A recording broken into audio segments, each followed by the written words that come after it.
Dhe qëndresa e ukrainasve na kujton se çfarë është vetë Europa dhe se çfarë është identiteti ynë, themeli i identitetit tonë përbashkët, që është liria. Pra ne duam lirinë, Volodimir, ne duam lirinë tuaj siç e do populli juaj Ukrainas, dhe ne e pam këtë edhe dje.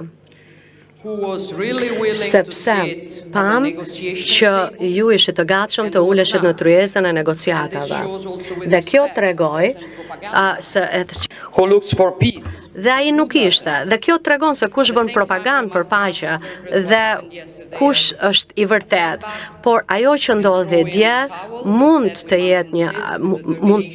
jetë një hapas, por ne duhet kemi vendosmërinë për të arritur më në fund një armë pushim të pakushtëzuar, pra pa kushte, me garanci serioze për sigurinë e Ukrainës, dhe ne jemi të gatshëm të bëjmë gjithçka për të arritur këtë objektiv.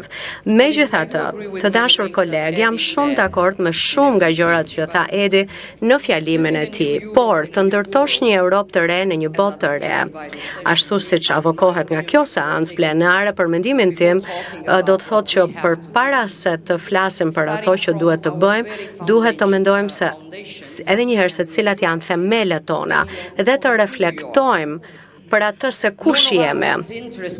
Askush prej ne nuk ka interes për të fuqizuar në një formë të bashkimit brenda shteteve të BE-s, dhe ne e dim se çfarë duam të jemi dhe se çfarë duam të bëjmë në të ardhmen, në këtë botë që po ndryshon kaq shpejt, sepse ndonjëherë në rast se Europa tregon që nuk ka mundësi që të përballet me sfidat e reja, atëherë nuk është faji askujt, por është në fakt është faji dhe përgjegjësia jonë. Pra ne kemi në dorë për të vendosur nëse do të shikojmë rënien apo do të luftojmë për më të mirën e saj. Dhe në rast se do të luftojmë, duhet të jemi të ndërgjegjshëm për atë që jemi, se çfarë është qytetërimi europian, se cilat janë arritjet e këtij qytetërimi europian dhe çfarë ka sjellë njerëzimit, pra përmbledhja pikërisht e filozofisë greke, e të drejtës romake, e humanizmit, e iluminizmit, pra që e ka lejuar qytetrimin europian që të krijojë një botë ku qytetari është në qendër të saj dhe qeniet njerëzore janë të lira dhe të barabarta. Një qytetrim që respekton identitetin e të tjerëve pa mohuar të veten dhe që ndërton paqe aty ku të tjerët mund të duan shkatrim. Pra ne jemi paqe. Ne mbi gjithçka tjetër jemi pikërisht kjo gjë.